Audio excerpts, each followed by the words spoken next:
রাজধানী শহীদ ভগৎ সিং যুব আবাসে ভারতীয় মজদুর সংঘ অনুমোদিত ত্রিপুরা প্রাকৃতিক গ্যাস মজদুর সংঘের উদ্যোগে শুক্রবার এক মেগা রক্তদান শিবিরের আয়োজন করা হয়। এই রক্তদান শিবিরের উদ্বোধন করেন মন্ত্রী টিঙ্কু রায়।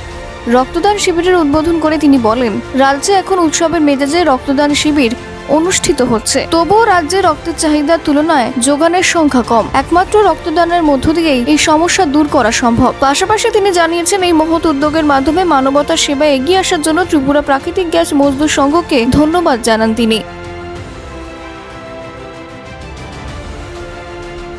অনেকগুলো জায়গাতে আমাদের দক্ষিণ জেলা এবং আমাদের সিপাহী জেলা সহ কিছু অঞ্চলে সেভাবে দুর্গাপুজো যেভাবে আমরা মানাই সেটা মানাতে অসুবিধা হবে, কারণ সেখানে অর্থনৈতিক অবস্থানের পাশাপাশি সেখানে ক্লাব, বিভিন্ন বিল্ডিং যেগুলো ভেঙে পড়েছে, তো সেখানে সেভাবে তারা আনন্দ করতে পারবে না।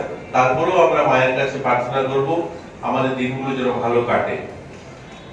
যেহেতু ভারতীয় মজদুর সংঘ অর্থাৎ আপনাদের প্রাকৃতিক যে গ্যাস সম্বন্ধিত যারা গ্যাসের এই সঙ্গে যারা কাজ করেন, টিএনজিসিএল এর অধীনস্থ যারা কর্মচারীরা রয়েছেন, আমরা আশাবাদী আগামী দিন টিএনজিসিএল এর পাশাপাশি আরো একটা গ্যাস অর্গানাইজেশন আমাদের রাজ্যে কাজ করতে শুরু করবে। আপনারা সকলেই জানেন যে আসাম গ্যাস কোম্পানি যেটা রয়েছে আমাদের, সেই কোম্পানিও অনেকগুলো ডিস্ট্রিক্ট তারা পেয়েছে, আগামী দিন থেকে তারাও কাজ শুরু করবে। অর্থাৎ আমাদের কাজের পরিধি আরো বাড়বে। আজকে যারা আমরা হয়তো টিএনজিসিএল নির্ভরযোগ্য, এখানেই আমাদের কাজ করতে হবে, তার বাইরে আমাদের কোনো জায়গা নেই।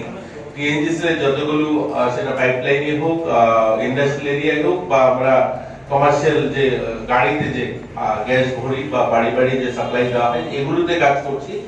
এছাড়া আমাদের বাইরে খুব একটা জায়গা নেই, কিন্তু আগামী দিন আসাম আমাদের রাজ্যে কাজ শুরু করছে।